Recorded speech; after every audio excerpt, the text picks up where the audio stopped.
Meteorologist Andrew Whitmire joining us here, taking a look at our national forecast. And as we talk about precipitation this week, I think overall we're trying to figure out, all right, March, lamb or lion here, what do we expect? Yeah, we're only a few days away. March 1st happening on Wednesday, and a lot of folks wondering, is March going to come in like a lamb or come in like a lion? And across much of the country, it's looking more like the lamb type, but we are going to be watching kind of the four corners for some pretty active weather here as we head on into the first few days of March, and that's something that we'll keep our eyes on. And that's a look at precipitation for this week, but let's take a look at what the temperatures are going to look like as we head throughout the last 2 days of February and begin March here.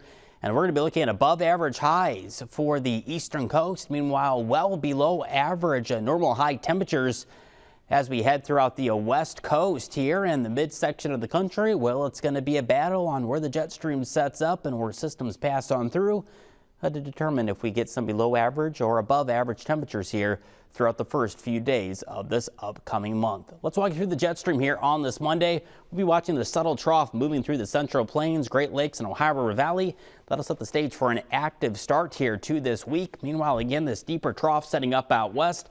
That'll keep temperatures again below average off to our west. And then there is hope that once we get towards this upcoming weekend, Saturday into Sunday, that we get more of a zonal pattern here, a west to east pattern flow here.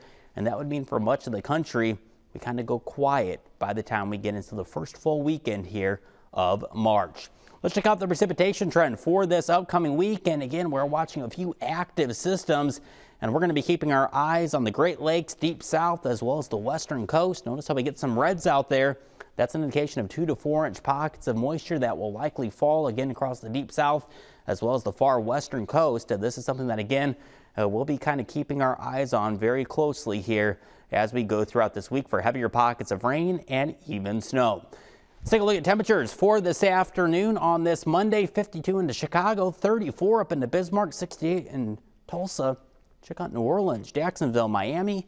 Temperatures getting up into those middle 40s, 30s and 40s off to the west. That's a look around the country. Now let's take a look at your Ag Day select cities. Going over to Blanchard, Michigan, rain, ice, and snow, high temperature just above freezing. Going over to Florida, where we need to warm up, 87 degrees with a low temperature 65. Going out west, rain and snow, high 43.